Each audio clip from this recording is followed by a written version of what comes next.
Who do you call an individual who is a former quarterback for their respected team, have a wipeout nasty slider that's graded one of the best in all of minor league baseball, and the fire of a future ace? Yeah, you probably guessed it. That's Cade Horton. Cade Horton is headed to Chicago. Cade Horton is expected to start on Saturday against the Mets. Hallelujah! This move of Cade Horton was very obvious to me, and that's because three specific reasons. Excuse me. Number one, Justin Steele down with Tommy John. The Cubs are going to be down with one of their aces the entire season and are going to have to fill that slot at some point. So everyone was already speculating to begin with that that would have been Cade Horton, right? But it didn't happen. They chose Colin Ray out of the bullpen, which is fine because Colin Ray has been pretty damn good for us, right? Number two, Shota Imanaga down on the 15-day IL with the hamstring strain. Who knows how long he's going to be out for? It could be, pretty serious. It could be minor. No one really knows about hamstrings, kind of like obliques and stuff like that. It's just, it takes time to heal. There's no rushing that process. So Shota could be down for some time, maybe 2 months. I don't know. Right. So right then and there, I figured has to be Cade Horton. Has to be Cade Horton. And it was, so that was the second reason was Shota Imanaga. And the third reason alone was simply he is doing so well in AAA, it's not even funny. So we are actually about to go over his numbers right after this entire, clip right here, right? So we're gonna go out over his numbers, but Cade Horton has been pitching so dominantly in AAA that it's quite unbelievable, right? He has nothing left to prove in AAA. He has nothing left to learn in AAA. That's how good he's doing. So that's why the Cubs pretty much called him up, and hopefully Cade Horton can have an easy transition into the big leagues with his fastball, his high velocity fastball, with his slider and stuff like that. I have no reason to believe why Cade Horton cannot be an effective pitcher in Major League Baseball. But there are some questions surrounding Cade Horton. Can he stay healthy? Can his shoulder and can his elbow keep up? He's had a Tommy John. He's had shoulder issues in the past, right? Last year he was down with an entire injury the entire season. I think that was over his back or some sort. I can't remember. But he's had a history of, being injured. And he hasn't thrown too many innings, right? He hasn't thrown too many innings. He's thrown how many? How many? 176 innings across 4 seasons. That's not a lot. That's not a lot. So I would expect the Cubs to at least have some sort of pitch count as well as some innings count on Cade Horton for this entire season because you don't want to burn him out. That's the main thing here. You do not want to burn a guy like Cade Horton out. You want to save that fiery electric arm for the playoffs, right? So the Cubs, correct counsel, Tommy Hotovy, and all of them are going to have to really get together and figure out how they are going to use Cade Horton. But let's dive into everything related to Cade Horton. You're going to find it right here. You're going to find the best video of Cade Horton right here. So let's get into it. All right, let's talk about Cade Horton's scouting grades because I really feel as if these are important and these kind of show the true character and testament, of what these players can become. It gives them like a nice floor ceiling, right? Even if they have a ceiling, some players just don't have a ceiling. They're that incredible, right? Um, right. So let's just dive into it. And again, for those of you who don't know the scouting grades, it's graded from 20 to 80, 20 being the lowest score you could get, 80 being the highest.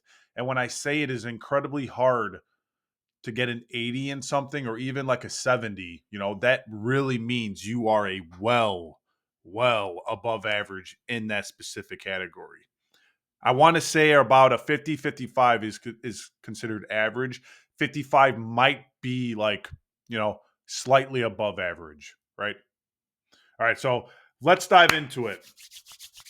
Cade Horton's fastball is ranked at 60 out of 80. It's above average, mid 90s velocity, can touch 98 with good life and run. Hey, that sounds pretty to me. The Cubs don't have a lot of flamethrowers, especially on their starting pitching staff. So the fact that Cade Horton can touch 98 miles per hour with good poise, good run, good good eggs, or excuse me, good spin on the ball, that's good. That's going to mean two things. That means he's going to be able to, blow by batters. He's going to get a lot of swing and miss on that ball, a lot of whiff, right? And that ball is going to be really okay. So the strike zone's right here, right? If a fastball has a lot of run on there, that fastball is going to look as if like it's going straight, and then at the last second, it's going to like curve to the left or curve to the right, depending on how you throw it or whatnot, right? That's just what a two seam or a four seam does, especially a two seam fastball. A slider. This is his best ranked pitch. This is considered, if not the best slider in all of minor league baseball. I'm not lying. You can look it up yourself. Cade Horton's slider is ranked 70 out of 80. 70. You don't see 70 being thrown out that much. And I really, really mean that. It is by far his most elite pitch and his best pitch. Huge swing and miss, huge break, and huge chase rates. This is his pitch. This is absolutely his strikeout pitch.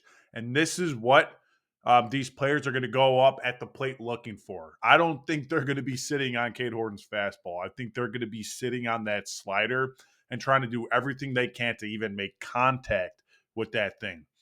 Honestly, from what I've seen from his slider, I think you could compare it to Chris Sale. I said it. Chris Sale has a wipeout, devastating slider. I think Cade Horton also has a devastating slider just like that. So I'm going to compare that to Chris Sale. The arm slot is definitely different to where Chris Sale's looks a lot more lethal, considering kind of throws on his sidearm. But nonetheless, Cade Horton's slider is nothing to joke about. It's going to be a huge problem for these hitters. Curveball, 50. It's average. It's average. It's nothing to write home about. It's nothing to talk crap about, but it's average. It's the curveball is typically used to complement the slider, right? It's to throw off the hitter, right? Into, if Cade Horton throws a slider, right?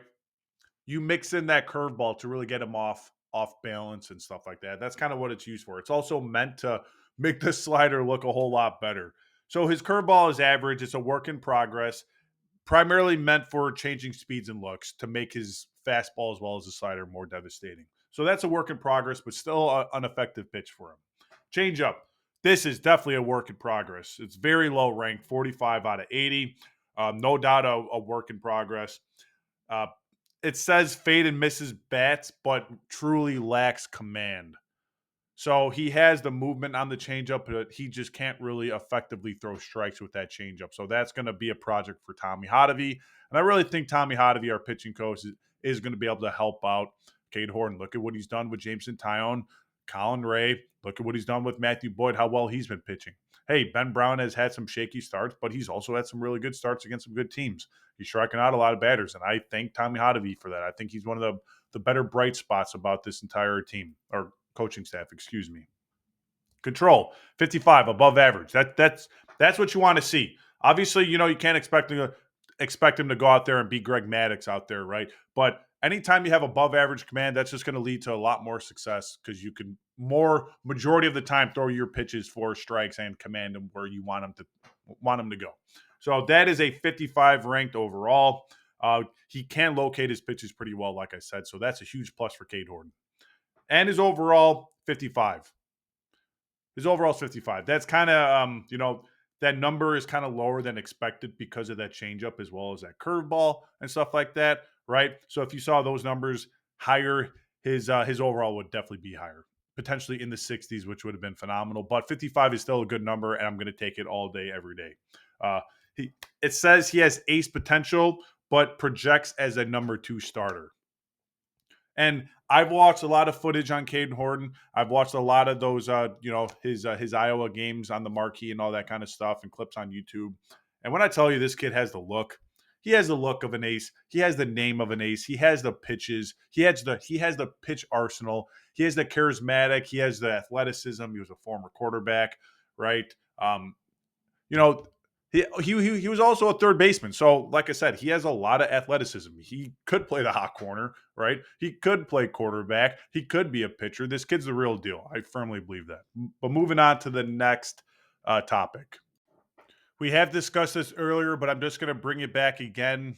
Talk about it for not long at all, but you know, Cade Horton has been hit by the injury bug a lot, so that's going to be in my belief, the biggest question mark surrounding Cade Horton is can he stay healthy for the Cubs?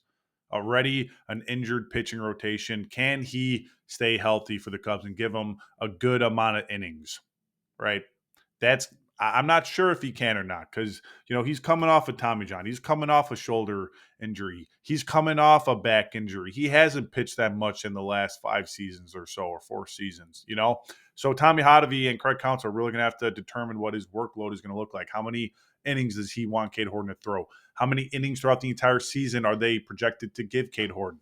Right, because we're going to want Cade Horton in the playoffs at some point when we make it this year. Right. So that's all going to be determined by our coaching staff. And when I get that information, I'm going to let you guys know immediately. But I expect Cade Horton to be under high alert, right? The coaches are going to be watching him carefully, and they are not going to be, they're not just going to leave him out there, right? They are going to make sure he is fine and good out there because we don't need another injury to one of our key players on this team. Yeah. What makes Cade Horton special? What makes Cade Horton special? And again, I'm going to bring it up. His slider. His slider is among the best in minor leagues, right? And he could throw it for command. He could throw it for strikes. He can make hitters chase, off balance, everything. So slider is what makes him very special. Like I talked about before, he's a former quarterback, a former third baseman. Top tier athleticism helps Cade Horton and anyone in this league, and that's just simple as that.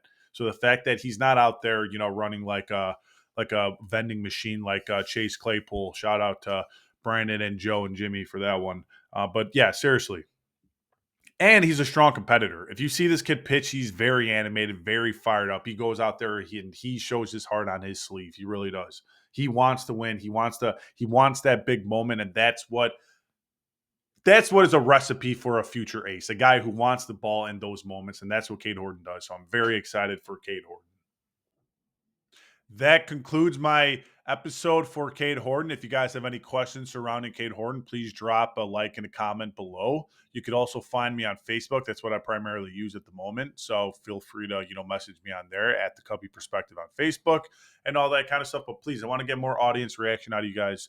Ask me more questions. I want to be interactive with you guys. I want to help you guys learn about the Cubs and about the sport and about, questions and players and stuff like that. Right. I have a lot to offer, and I feel like I comfortably give you guys a good, respectful answer without a doubt.